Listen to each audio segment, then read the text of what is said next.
What is up, everyone, and welcome back to another episode of Level Up Your Mental. My name is Ariel and I'm a licensed mental health counselor. Before we start this video, I just want to give a heads up that I am a little bit under the weather, so my voice is a little bit stuffy, so just want to let people know so that they can, if they hear a difference in my voice. With the picture in front of us, you guys can see that today we're going to be talking about Megan Thee Stallion's documentary that came out on Halloween. I really wanted to talk about this documentary because it really hit me and I felt like it was very powerful. First, I want to thank Meg for even being able to be that vulnerable, not only in front of family and friends, but in front of complete strangers, and putting her story out there, especially after everything that has already happened to her.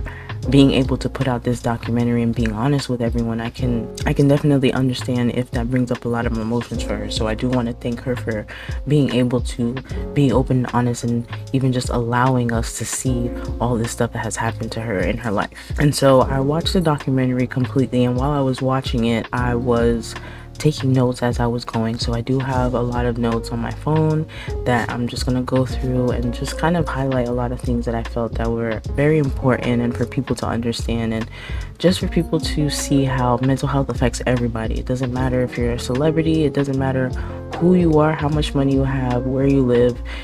Everybody is affected by mental health in some form or fashion, and that's why it's important to take care of yourself and to get the resources and to be able to just help yourself and everybody around you to make sure that you are doing mentally well, so that you can be at your top performance all the time. And so the first thing that I have written down in my notes is one of the first things that she brought up as I was watching the documentary that I didn't even really think about was that every time she thinks about Texas, it reminds her of loss. And as you watch the documentary, you see that she has lost a lot of people that were very important in her life at a very young age. And Meg is still young, but all these things that were happening to her really affected her at a young age, and something that someone would have to process in a long span of time, and she didn't really have that much time. It was like everything, one thing after another.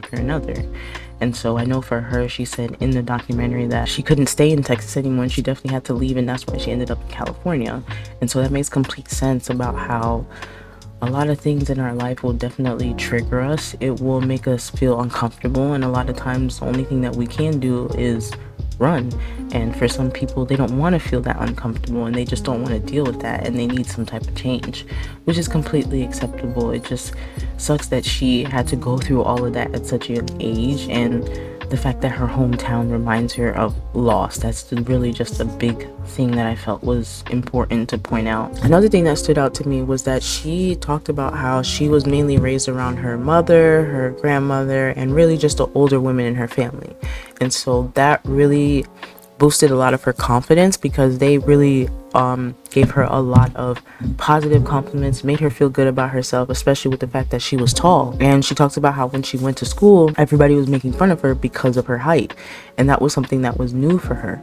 And that kind of just makes me think about now, about how you see all these memes and everything. And I'm sure now that she has processed everything and has been through therapy and has done the work, I'm sure it doesn't hit as much, but you can see how the little things that affect us when we're younger continues to affect us as adults if we don't process these things, and if we just don't learn how to accept who we are as a person, right? And I can definitely see how those words and stuff like that impacts her. And it definitely seems as if when she decided to use the name Megan Thee Stallion, she's embracing who she is, right? Because she definitely said that she created Megan Thee Stallion to be stronger than she was, because she didn't know how to be strong, right? She said that her dad passed away when she was in 9th grade. He had a heart attack.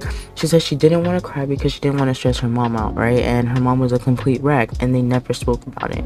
And this is another thing that I usually see that's common, is stuff will happen in people's lives, especially in families' lives, and if they are not the ones that are big communicators or just very close, they're not going to talk about it. But the problem is, when you don't talk about these things, is they tend to affect you in other areas. And so you act like you're okay, but deep down inside, it's definitely affecting you. And so she continues to talk about, as far as her relationship with her mom and how close they were, and how she would see her rapping to all the music and everything, and how she wanted to impress her mom. She wanted her mom to pass the torch to her. You know, in the videos you see clips of her and her mom, and it seems as if they were very close. You know, they were if anything, best friends. She said her mom didn't treat her, as far as like when it comes to her daughter, like in other fashions, but she was cheering her on to perform well. She was telling her how to twerk and do different stuff, which, you know, I know is a bit controversial for some people. It's kind of like your kids are not supposed to be your best friends, but it seems as if in their circumstance, she knew when it comes to her mom that she respected her mom and she wasn't going to do something disrespectful. It's just that she thought her mom was the coolest person ever and she wanted to be like her. And you know, that tends to happen as a kid. You idolize your parents, you idolize the people that are around you and the people that you grow up with. And that's why we always tend to say that kids are very impressionable. They are watching everything that you are doing. And this is why you have to be very careful with the way that you act, the things that you say.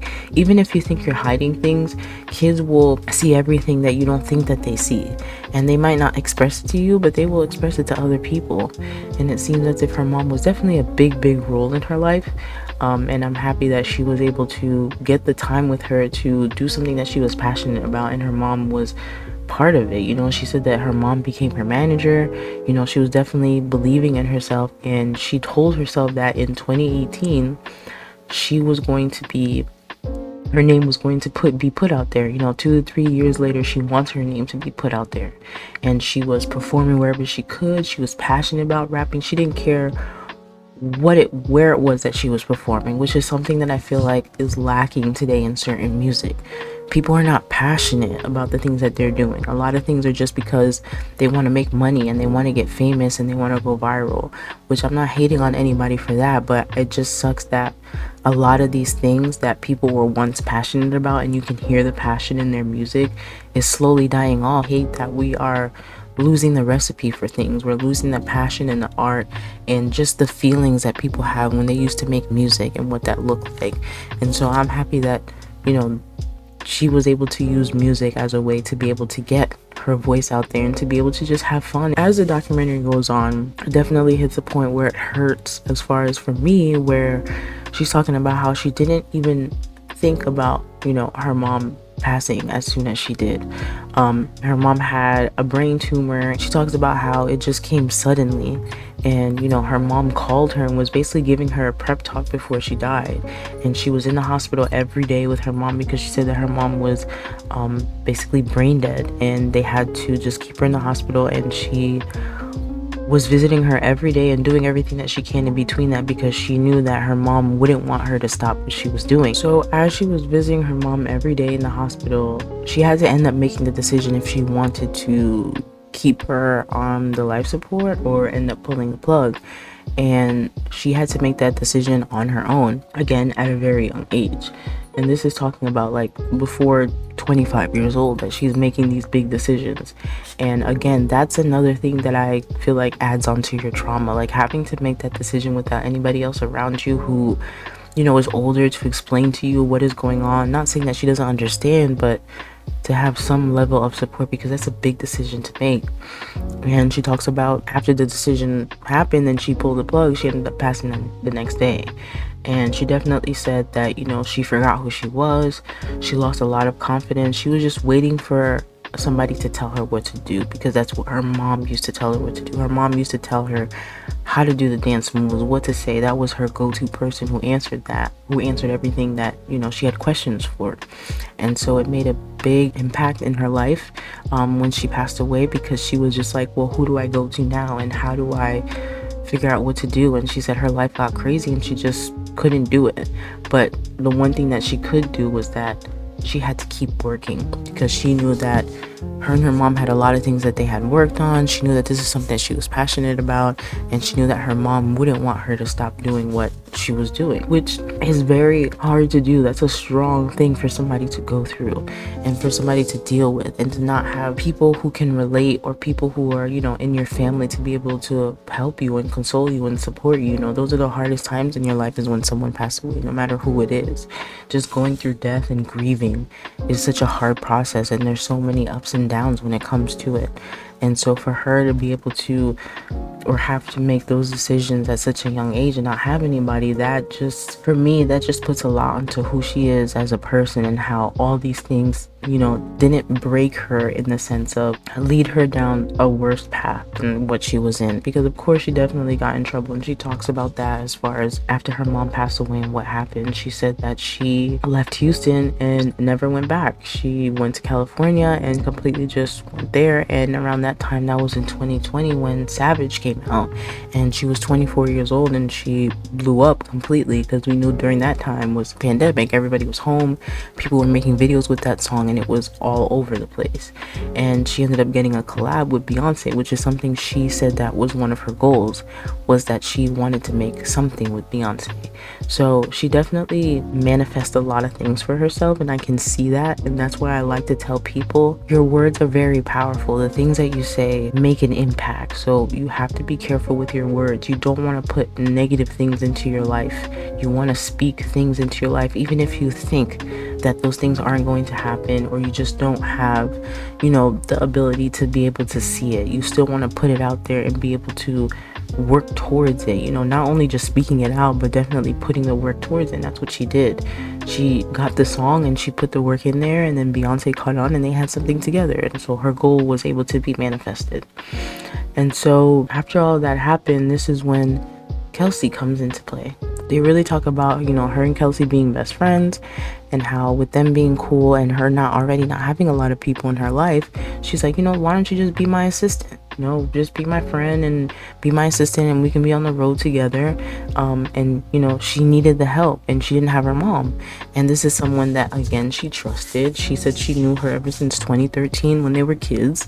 And so she's like, let's see what could happen. And, we know, as far as when it comes to not only our personal lives or people that we know, just in general, from what we've seen throughout society, work and family usually doesn't work out in the best way. And if it does, I'm sure there were some bumps in the road, and it tends to pull people apart. And so I know in her mind, with her being young, she didn't really have much guidance. And this is my friend, and this is someone I knew, this is someone from my hometown. I feel like I can trust them to be able to be my assistant. And so she definitely emphasized a lot on, I just feel like I wanted something, friends, family, somebody to be around me, because she lost a big person in her life. That's definitely a missing hole of something that could never be refilled. And to not have somebody else to be able to go through that with you, because remember, her father passed away when she was in 9th grade, and her grandmother passed away, so she didn't have anybody close, and she doesn't have, I don't think she has any siblings. So now you're going through this alone, and you don't have anybody to be able to understand the pain that you're going through. So she's like, I just wanted to feel like something. I wanted something around her. But she definitely said that it was the worst year of her life. She said after her mom passed that she was all over the place, hanging out with everybody. And this is something that I definitely want to emphasize on, because she kept getting lit, and she was just thinking about, I'm going to get through this pain, right? Which is something that I tend to see, and something that tends to manifest for a lot of people, of negative behaviors because of things that we're going through, right? A lot of times people don't know how to process a lot of things that happen through their life, whether it's traumatic or not, or just something negative. They tend to turn to something else to just make them feel good, even if it's temporary. And for her, it was partying, it was drinking, and it was just hanging out with any and everybody. And I don't know about y'all, but I know for me, what I've seen and in my own personal experience, it's never good to just hang out with people just because. We don't know what intentions people have for us. We don't know what their life is like, or who they truly are as a person. And for her, I think at that time she was in her weakest. She just needed to be around people. She needed to feel something. And so, like she said, she was getting lit, she was getting drunk, and a lot of times people will use substances, they will use shopping, they will use gambling, they will use all those type of things that make them feel something other than what they're going through. And it's better for me to just run away from my problems than to actually sit here and have to deal with them. And I'm happy for her that she realized it later on in the documentary, but it was really sad to just see her trying to get a grip of something because of the passings that have happened in her life.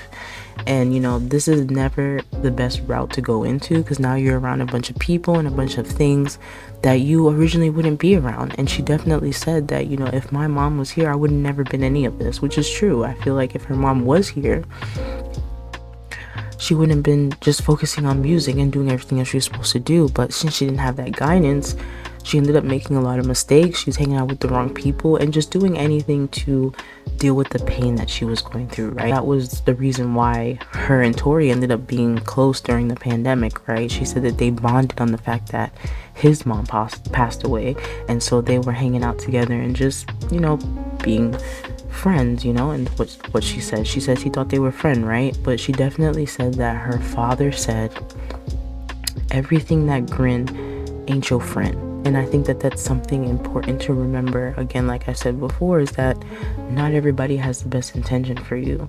And so I'm happy that her father was able to tell her that, and that was something that was, came up in her mind, but she had to go through everything that she went through in order for her to understand that. And I think sometimes I try to explain that to people, that you can't save anyone. People have to want it for themselves. And, a lot of times we want to save people, we want them to do better, but they have to want it for themselves.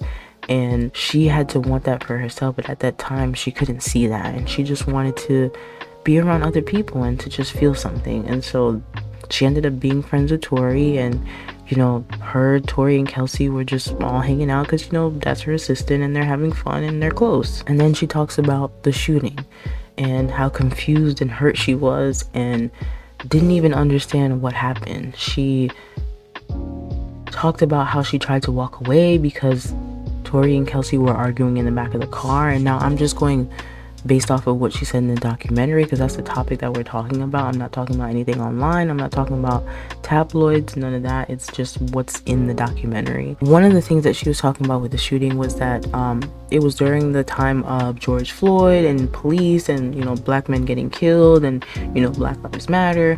And so that was part of the reason why she lied to the police, because she's like, that's was her friend and she didn't want him to get hurt or to get killed. She didn't want anything to happen, which is valid.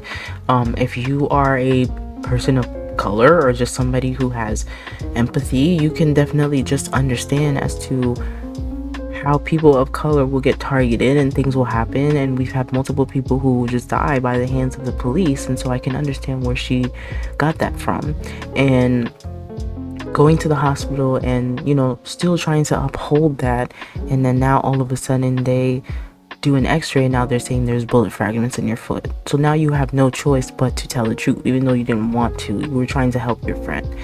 And she definitely said, why didn't I see any signs as to not being able to trust him or trust people or trust others, which is something I feel like a lot of people tend to beat themselves up about. After they've been through a situation, they're kind of just like, why did I miss all the red flags and blah, blah, blah. And I want people to understand that we don't know everything when we're in a situation, right? This is part of the reason why this whole thing with life is challenging, is because we don't know everything. We're going to go through loops and bounds, and that's why we learn lessons from everything, right? We don't know people until we actually get to know them. And so that's why you will get into situations, because you want to have relationships. You want to be with people. You want to be cool with them. And you don't really know someone until you start spending time with them. So we can't beat ourselves up in the sense of, how did we not know not to trust these people? Is because people don't show them not to trust us right in the first time that we meet them. It takes a little bit of time for you to actually understand someone and for you to, to be able to see how they are as a person. Now, if those red flags are in front of you and you just blatantly ignore them and you just continue down the situation, then that's at your fault, with what comes with that. But I feel like if you are just a genuine person and you try to make friends with people and you don't see any signs until something happens, you can't blame yourself for something that occurs as far as the friendship and not being able to trust this person and see who they were, because you didn't know that when you met them, right? And so she definitely beat herself up about that a lot. And so they spoke about they played the phone call that Kelsey had with Tori, which for me was very interesting because it made me look at Kelsey completely different. Because how are you, a couple of scenes back in the documentary, you were talking about how that's my sister, I love her, her mom, her this, her that. And now as I'm getting bigger in the industry and you're meeting other people throughout the industry because you're my assistant, you're gonna take sides with somebody else even though you've known me since we were younger. That doesn't make any sense to me. And I know everybody talks about, oh, she slept with Tori and all this other stuff, but aside from all of that, we know women can be messy. I'm a woman, I know exactly how it is. Women can be messy. A lot of times girls will mess with the same guys. It happens, right? I'm not saying it's right. I'm not saying it's something that you should be doing. I'm just saying it tends to happen. But why aren't we looking at the bigger picture here? Is that you decided to go and befriend somebody else and stand up for them instead of for me.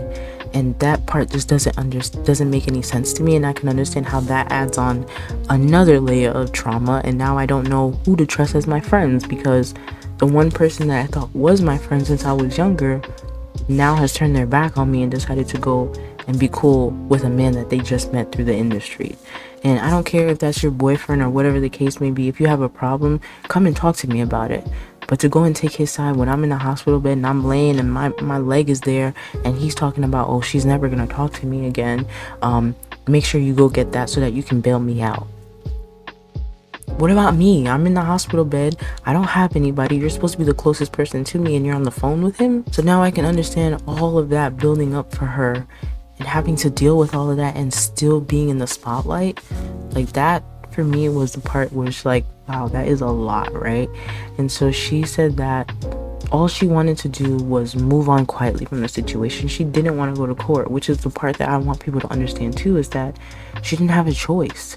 It was under the state of California. They're the ones that decided to press the charges and go through with this. She didn't want to make it a big situation, right? And so she said that she just continued to keep busy and she didn't want to sink into a bad place. She felt sorry for herself, but she was really scared that she wouldn't be able to dance again because of everything with her foot, right?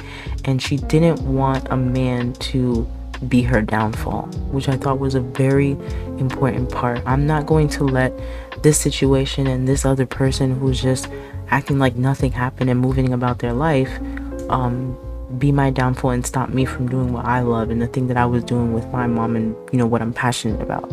And so I applaud her for that, for using that situation as a way to push her to keep doing what she's doing, because I know for a lot of people they can't do that and they tend to sink to a bad place, and then now they're depressed and they're not going to work and they're not doing a lot of things because of what happened to them. So she talks about a lot about California pressing the charges and the backlash that she got, which I remember completely on social media, all the stories, and she was saying lies coming out and narratives that were coming from Tori, right? And this whole entire time while this is happening, all she's saying is like, all I wanted was for Kelsey to come forward, and she did not come forward to say anything.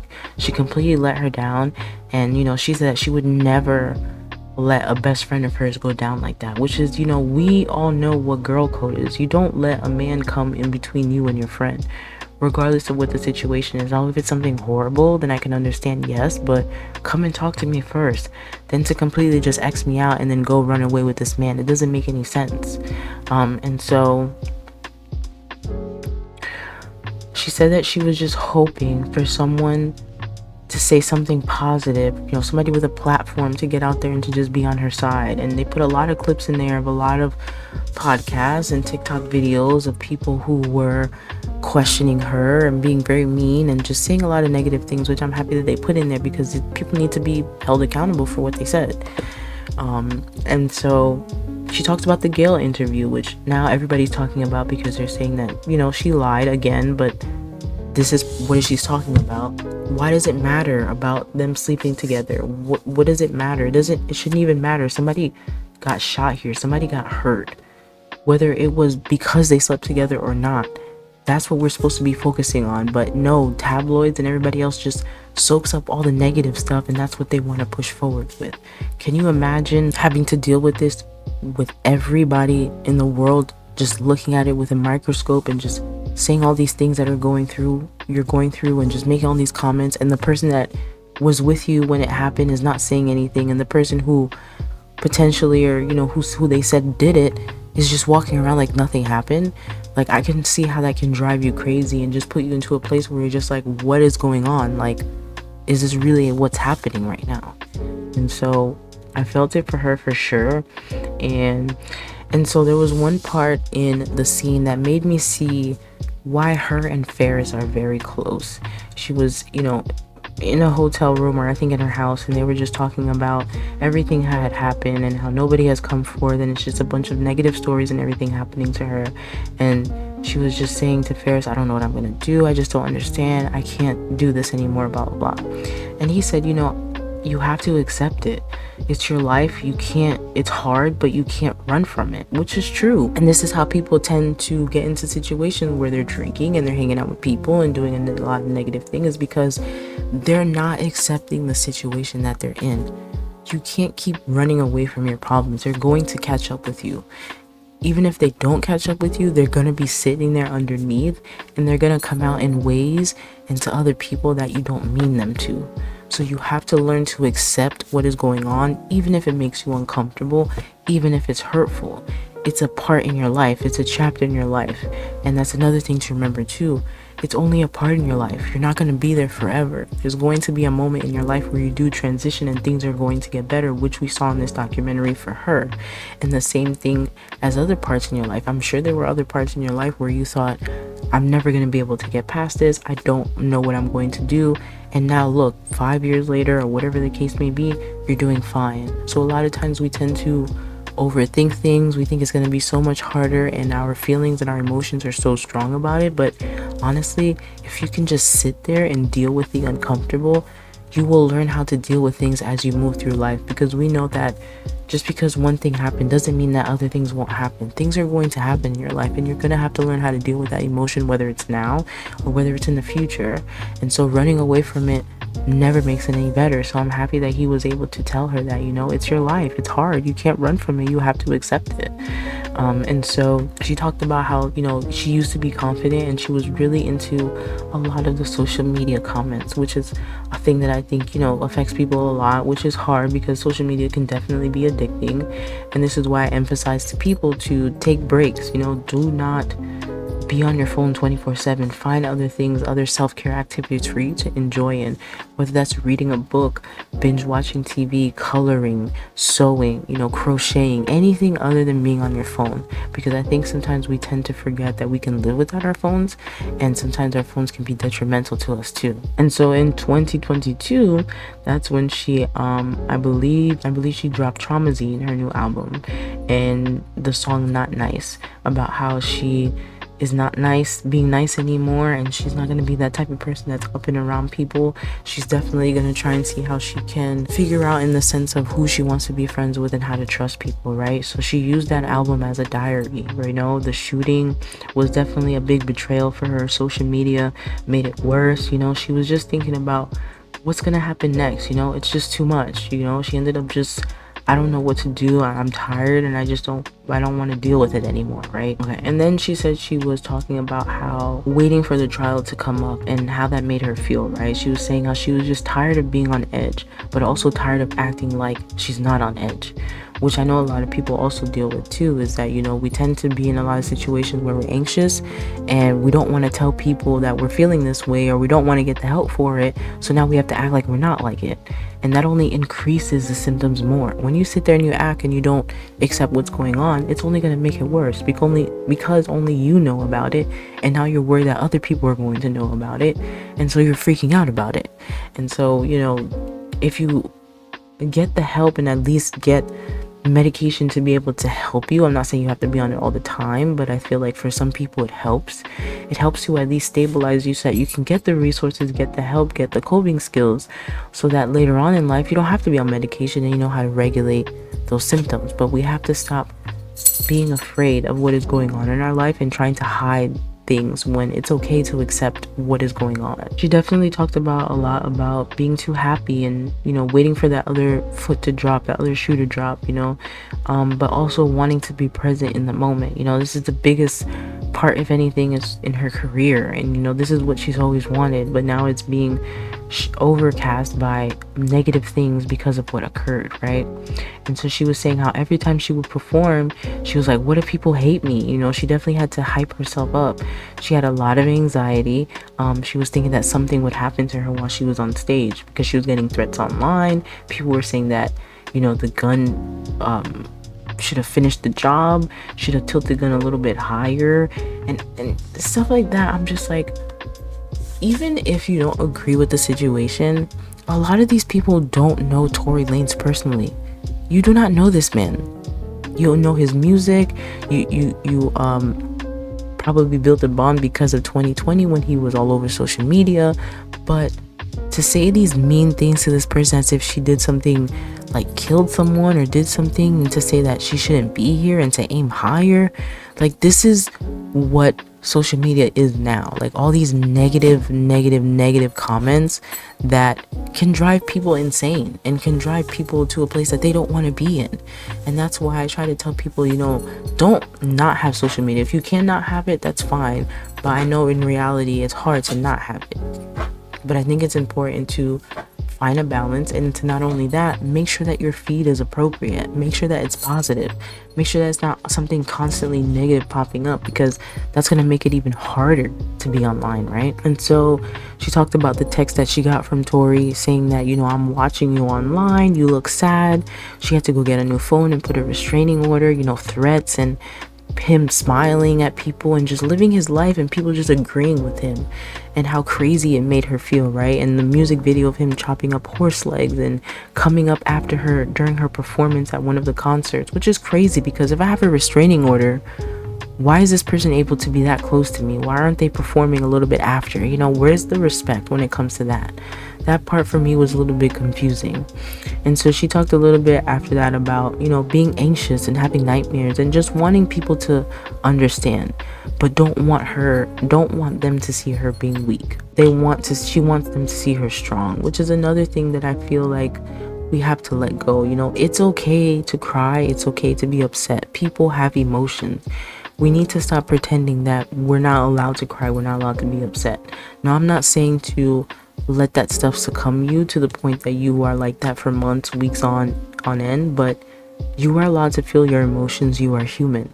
The more that you suppress these things, the worse they're going to come back up and manifest in other ways. And not only that, when you hold on to things, it also affects you medically. A lot of times people will say, oh, my stomach hurts, my head hurts. I don't understand why. And it only happens because of this. Because you're holding on to a lot of things. You're putting back a lot of stuff and not being open and honest with yourself. And so it's not coming out in ways that you thought it would, but now it's coming up in other ways where your body is getting stressed out from holding on to these things. And so we have to figure out an outlet to deal with this stuff. I know therapy isn't everything for everybody, but have some other way to be able to get your thoughts and your feelings out there, whether it's through church, whether it's journaling, whether you're spiritual, it doesn't matter. Just have some way to be able to get yourself out there and have somebody to talk to or something, because holding on to those things are never good, right? She definitely said that she wanted to take a break after everything happened. She spoke about how when she finally had to go back to Houston to receive the key to the city, she finally visited her mom's grave, which is something that she never did. And so she definitely said after visiting the grave and everything, she still had that thought in her mind of, I'm still waiting for somebody to say good job. Her mom always did that for her. She always did stuff and was always asked, and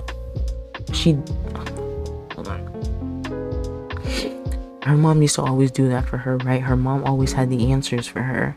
And so she would do stuff, and then she would always ask what's next, because she never felt fulfilled. She never thought that what she was doing was good enough. And so that, I feel like, you can see how that can play upon where you have someone who is a big part of your life and they're telling you what to do and they're making an impact for you, and then now they're gone and you don't know what to do. And that's why I try to tell a lot of people too, don't rely on others. Make sure that you are being able to be independent as well. And I'm not saying that this person can't do things for you, but make sure for yourself that you are able to be independent and you can do these things for yourself, because at the end of the day, this person won't be there forever, and you're gonna have to learn how to do these things on your own and learn how to make it work. And so she said that with all the trauma and everything that happened, she definitely blacked out a lot of parts of her life. And she spoke about how trauma tends to put a lot of the things that you go through into a bad place, and that's why through therapy and certain treatments you have to replay all of those different things, but turn it into a positive. And that's not saying to neglect what happened to you and the emotions that happened, but it's learning how to make a connection with this thing to the point where it's not affecting you every day and it's triggering you. And so things like EMDR, brain spotting, things like that will help you to be able to make a connection to your traumatic events, and then making sure that you are able to understand that they did happen, but it's not anything that you're going through right now.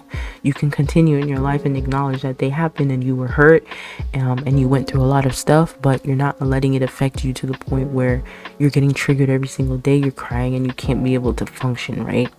And so you could see that she was trying to push through everything that she's going through, but she needed to take a break. And so she talked about how she went to a retreat after that performance in 2022.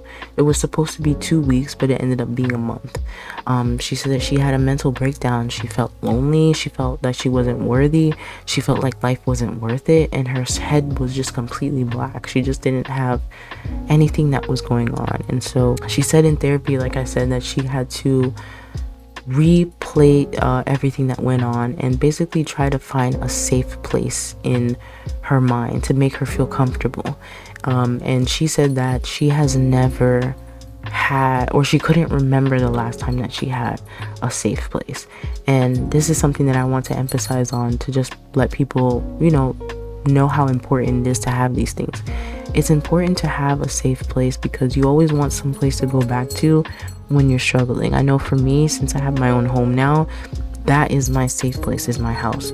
Anytime something is going on, anytime I go on a trip, I'm ready to come back home because I feel safe and I feel comfortable being here. Some people, it's a certain location, that's their home, they love to go there, they feel comfortable being there. Some people have to create their safe place. It could be somewhere in their mind that they can sit down and just think about. And so I think it was important that I highlighted that, because I'm happy that her therapist was able to help her go through that. And she was thinking about how she would rather not go through this than to live with it. And that's something that's very hard, that I think some people definitely struggle with. And that's something that I highlighted about in my episode about suicide, is that some people find it very, very hard to live with the things that they have been through life, and they would rather just not be here. It doesn't matter about the people that love them. It doesn't matter about the things that they've done. It doesn't matter about the accolades, where they are in life. If something traumatic and negative has happened to them so much that they feel like they can't fight through it, that's enough for somebody to say, I don't want to be here. And it doesn't matter, nobody can make them change their mind, right? So I'm happy that she realized that she needed to take a break, and she was able to go and be away from everything, from her phone, from everyone, and just gather her mind and her thoughts. And that's why I try to emphasize to people that you need to take breaks in your life. You cannot sit here and be on a hamster wheel 24/7. If not for you, your brain needs a break. Your brain is a hard-working machine. It does a lot, but it also needs to rest in order for you to be your best and to show up in the best way possible. And so she needed those breaks, and so does everybody else. Everybody needs mental breaks. They need time to relax. They need time to recharge and to deal with whatever it is that they're dealing with, right? So she went through the trial and she did everything, and she definitely talked about how she needed to show up for Megan P, and that is who she is deep down. Aside from Megan Thee Stallion, her stage name and everything, she is Megan P at the end of the day. And Megan P was the one that was hurt and went through everything, and she had to show up for her, which is important. Sometimes I think we forget. We have to show up for ourselves at the end of the day. If we don't show up for ourselves, nobody else is going to show up for us. She also emphasized that there's going to be days where she wasn't going to be strong, and it's okay to be sad. And again, that's something important. Not every day you're going to be able to be at your strongest. There's going to be days where you're not at your best, and you're going to have to take a step back and do what's best for you and fill your cup back up. And that's important to remember. Instead of running yourself ragged and just trying to do things all the time, remember that you are allowed to take breaks, and it's okay to be sad and be with your feelings, right? As the trial was going on and she was waiting for the verdict and everything, she talked about how she really wanted to win the case so that women who have been through domestic violence or similar situations can be able to talk out and come forth for themselves, right? And know that something is going to happen. She also said that if she didn't win the case, it would also show that if someone famous can't get the help, then what does that really say about us regular people who need the help, right? Like, what is broken in the system, and why can't it help the people who need the help, and for them to be able to get justice, right? And so when she finally does get the verdict and she realizes that he's been sentenced to 10 years and everything's happening, she completely breaks down and cries.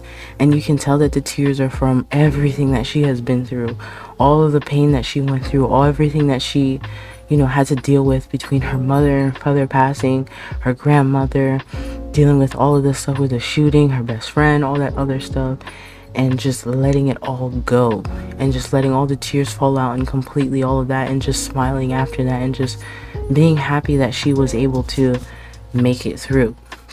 And I feel like that is a big testimony to just say that no matter what it is that you're going through, it could be the most difficult thing. And we know that everybody goes through different things in their life, and everybody also has a scale on what is difficult for them and what is difficult for other people. But we know that there is a light at the end of the tunnel. You're not going to be in this situation forever. There's going to be a point where things will change, and you just have to fight through it and push through it and accept what's going on and be able to be ready when that change does come, right? And for her, I'm happy she was able to push through, and something bad didn't happen to her, and she didn't let everything negative that happened to her affect her to the point where she possibly couldn't have been here anymore, right? And so she said at the end that she is getting to a place where she just doesn't care, and she is taking care of herself because she knows that she wants to do good since her mother passed away, right? She doesn't care about people being upset with her telling her story, right? It's her story, and I'm sure with the story that she has told, it has made an impact to someone, to multiple people. And I'm very proud of her for being able to be open and honest with us, and to show us every glimpse in her life and the hardest part in her life, and to be able for her to even sit there and go through all of that and have to relive all of that and tell the story and record all these things is definitely hard, and a lot of people wouldn't be able to do it. And so I'm happy that she was able to show us this thing, and to show us that it is possible to make it out through the other end, and you're going to be okay, right? And she used her following music to show the snake, right, of shedding her skin with her past and just letting things go. And these are one of the things that I tell people, is that you have to learn how to let things go. Think of your thoughts and think of situations as just leaves on a stream. Just let them go, let them pass by. Think of yourself as the sky, and these situations and these things are clouds. You are still a sky, but the clouds and everything is just passing by. It's just moving along. You can't get wrapped up in these things and let them take over you for life. You have to learn how to heal. And once you learn how to heal, you will be more happy than you were before, because you learn how to just accept things and to, instead of just fighting them. We can't fight every little thing. You're going to be exhausted. You're going to be tired. You have to learn to just let go and learn to accept and understand that you will come out on the other end and that you will be fine, right? And so she said that she was very happy that she was able to build a foundation of fans called the Hotties, who are, really nice to her and kind and positive, and she was able to go on tour and everybody showed her love, right? And she was able to see that, yes, you went through this bad thing, and there are people out there who don't like you, and that's fine. That's everybody in life, we have people that don't like us, and that's completely fine. That has nothing to do with us. But we have to learn that we have to live our life. We can't let other people determine our worth and determine how we should be living our lives, right? If not, you are going to be miserable, and nobody wants to do that. You only have one life to live. And so she definitely said that she has a website that has resources that talks about mental health. I'm definitely going to add that in my resource link under this video. And she said, to be heard, you have to speak. And that is one of the reasons why I love my job and why I'm doing these YouTube videos, is because I want to be heard. I want to be a staple in the mental health community. I want to be able to help others. I want people to see that no matter what you go through life or what you have been through, you are going to be able to make it out on the other end, and that does not define you as a person. You are able to have a mental health diagnosis and live your life completely normal. You have to learn how to accept things in life, whether they go right, whether they go wrong. It's part of your life, it's part of your journey, but you're not going to be there forever unless you want to be and you want to sit in it. But once you learn how to accept it and you learn how to deal with your emotions and you move on, then you will do fine. But if you keep on fighting these things and you keep on holding on to stuff and you're pent out, with things, and you hold on to stuff and you never talk to anybody, it's only going to be worse for you. And you're not only going to feel it emotionally, you're going to feel it physically. It will affect you as far as medically. Your body will definitely be trying to resist it off, and you will be feeling some type of pain or something or whatever. Those are somatic symptoms. A lot of times kids will say, my head hurts, my stomach hurts, I don't know why. And a lot of times it's because they're scared to go to school for whatever reason. And so that does happen to people. But remember that, in order for you to get help, you have to say something. There are resources out there, especially now in this day and age. There's so many different resources for everybody of every walks of life. So please don't feel like you have to go through things by yourself. It can be hard. It can be embarrassing. It can be uncomfortable, but that's okay. Those are regular emotions. Those are stages. Those are things that we all go through. And if you don't go through it now, you're going to go through it some point in your life, and you can't keep running away from things. So I'm very proud of Meg. I'm happy that she was able to come out and tell us these things. I really enjoyed the documentary. Please don't go by the narratives and everything that you're seeing online. At least watch the documentary for yourself and just see where she's coming from. Aside from the shooting and the court case and all that other stuff, it was just a good documentary to be able to see a celebrity's behind the scenes and what they deal with, and for people to just see that, celebrities are still human at the end of the day. They have emotions, they still deal with things like we do. And just because they have money and resources doesn't mean that they're not going to feel pain, doesn't mean that they're not going to go through things, doesn't mean that, they're not depressed or they don't have a right to feel the way that they're feeling. I always try to tell people, celebrities are regular human beings with a talent and money.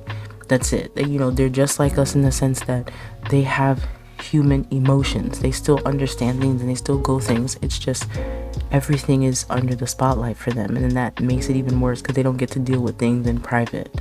And so I just wish people would have a little bit more kindness in their life. And I know I can't make people be kind, but to be able to be someone, to be able to talk about mental health and talk about it's important, I'm hoping that it hits the right ears and that we can get more people to be able to help others and to be able to just live this life in the right way and use the resources the way that we're supposed to, right? And so I want to thank you guys for watching another video. I'm going to continue to put the content out there in different forms, but all things mental health at the end of the day. Please join in on the conversation. Any comments or questions are welcome at the bottom of the video, and I will definitely put the resources in the video at the bottom of the video as well.